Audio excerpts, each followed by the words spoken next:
What's up, fuckers? Oh, I'm back. I am back, baby, with another mail call. Whew, it's getting tough. All these mail calls, man. But I'm blessed and I love it. First, if you enjoy this content, I'd ask that you would share, like, comment. Most importantly, subscribe. It does help the algorithm and it does help your boy to go viral. All right, I'm excited about what I got going on today. This is from D-Rocket Lab, otherwise known as D-Rocket Designs. If you're not familiar with this company, it is the owner is Darriel Caston out of California, and in speaking to him, he claims that he's basically like a one-man band. He does it all, so that's you got to give him his props on that. Now, how we got to this point is I had originally ordered the Jupiter by D-Rocket Designs. I ordered it off of E-Knives, and I did an unboxing for that knife a couple of weeks ago, 2 weeks ago, something like that. And when I opened the knife and took it out the box, it was making a rattle, you know. So I immediately, it was the first day, I immediately reached out to E-Knives. They basically passed the buck, man. You know, I had never had a knife company that sells knives, or rather, a knife distributor. When reaching out to them, I had never had one tell me, "Oh, contact the manufacturer, contact the maker." Usually, they would just either tell you to send it back to them, give you a refund or whatnot. But they were like, "Oh, you reach out to him." Not even them reach out to him. They wanted me to reach out to him, and I had no relationship with the guy. He didn't know who the hell I was. But in saying that, I reached out to the guy, and he was cool as a fan, man. He stood behind his product. He told me not a problem. He was going to be sending me one out the next day. Asked me if I liked Timascus. I said, sure. He says, okay, well, I'm going to send you that one. So I said, okay, great. I appreciate that. Mind you, the Timascus one was damn near double the price of the one I had bought. So I go, okay, where am I sending you the knife that I purchased? And he goes, oh, no, I want you to keep it, and I want you to take it apart and tell me what you can figure out. I thought that was really cool, bro. So thank you, Mr. Caston, Mr. Darriel. I appreciate that. Enough talk. Let's get into it. All right. Today's unboxing knife is going to be the Bridgeport Company 395. All right. I love these little hard case boxes they send us, man.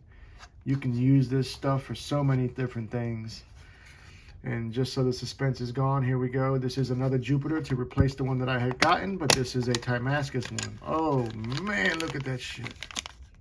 Look at that. Gorgeous. Gorgeous, gorgeous. Let me see something. I think oh yeah, there's something else in here too. What is this? This is the patch. So not only did he send me a new knife, he sent me a patch too. Now, I'm not the biggest patch guy, but that's pretty damn cool. Of course, I have no idea what that stands for, but I can appreciate that. Thank you, Darriel, once again. That goes up there. Okay, so let's get to the knife, bro. KnifeDope. Get your fix. Oh, it's beautiful. It is beautiful.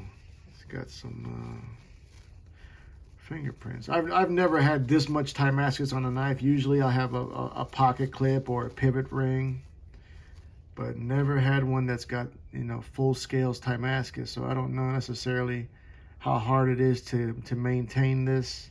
I do know over time that this can get dull, but I believe you can just put a little Windex or alcohol on it, if I'm not mistaken. But let's see how this knife looks. Oh, look at that blade. Look at that blade. VG10 blade steel. We have a beautiful hollow grind, a high hollow grind. There's an exposed fuller. Really can't use the fuller. Now this is classified as a button lock, but it is far different than any traditional button lock that we've come accustomed to. You know, normally when you have a button lock, you push the button and the blade will drop freely.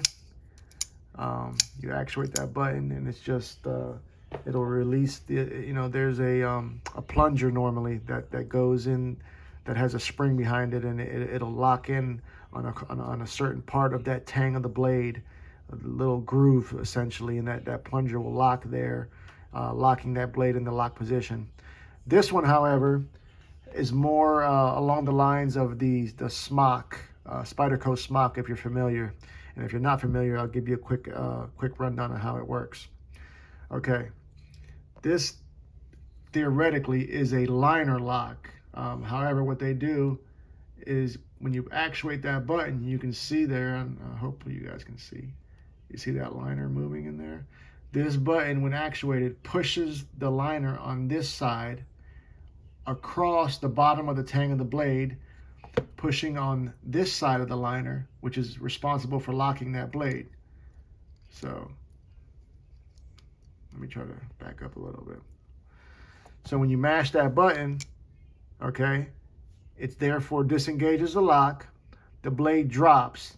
Now to get the blade to come back home, you have to let go of that button completely, which then in turn puts this liner with the button side back to its home position, and then the liner that was used for the lock goes back to its home position. But by this point, the tang of the blade, the detent has dropped past that point, so it's free to come home. Now let me pull up the other one. This was the one that I originally received from eKnives. This one was the carbon fiber version, which I really dig. The only problem was that rattle. I mean, that's literally the only problem with this. This one flies out as well. This one seems to come home a little bit more freely. This one, it seems like no. You've got to be kidding me, bro.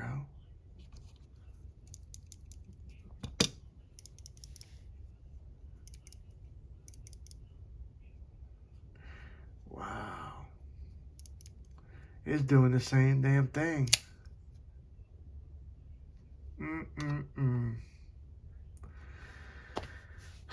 I don't know what to tell y'all people, man. I mean, obviously I can't complain about this one. I mean, it's a $450 knife that he gave to me for free. But the whole reason he gave me that was because of that rattle. And this one's doing the same damn thing, man. He did tell me to take it apart, this carbon fiber one, and I was told him I'd do a little video on it and try to see if I could figure out what that rattle was. I'm thinking it might be a stop pin in there. I had a similar situation with the Real Steel Huggin, where I had the brand new knife and it was that rattle, and what it was that stop pin was just, I mean, a fraction thinner than the hole. Either that or the hole was, you know, where the stop pin goes, either the hole was a millimeter or a fraction of a millimeter bigger than it was supposed to be. Nonetheless, the stop pin wasn't fit snug, and therefore you had that little bit of rattle. I'm leaning towards that with this as well, you know.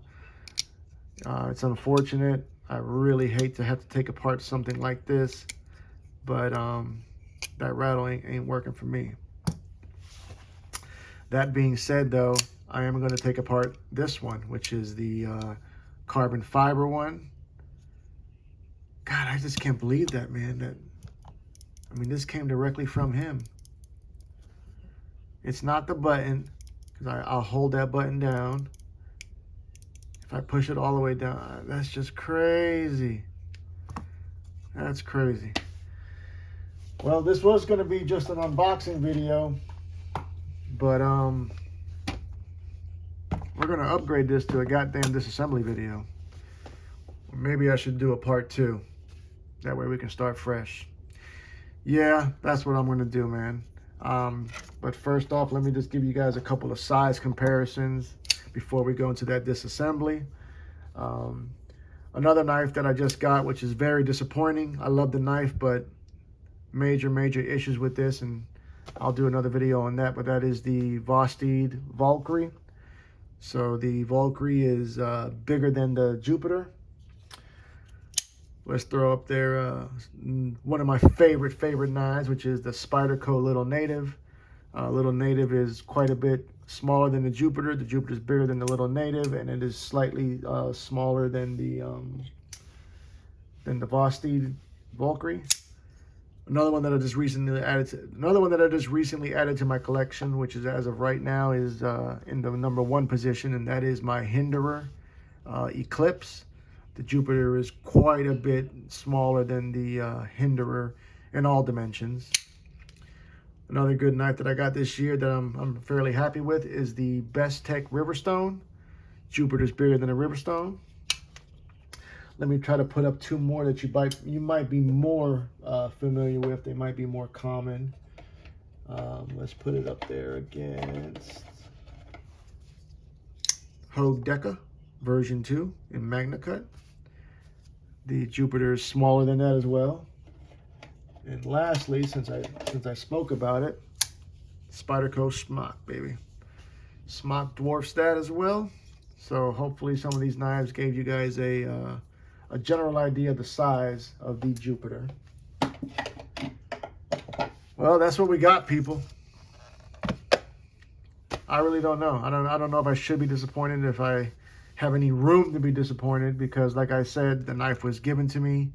Although I did pay for this one, fair and square. The guy tried to make it right, so he has the best intentions. I ain't gonna shit on him too much. I'm gonna try to take it apart, see if I can fix that rattle, or what would y'all do? Would y'all just tolerate that? Would it drive you guys crazy? Am I being a fucking diva for letting that get to me? I mean, I just can't help it. It just gets to me. But I think when you're spending $250 on a knife and you just get it, these are little things that I feel I have a right to be not upset, but be disappointed about. So that's my feelings on the situation. Check out this next video I'm going to do. We're going to take apart this creation and see if we can figure it out. Until the next time, cut something, cut someone, just don't cut yourself. Stay dangerous, fuckers.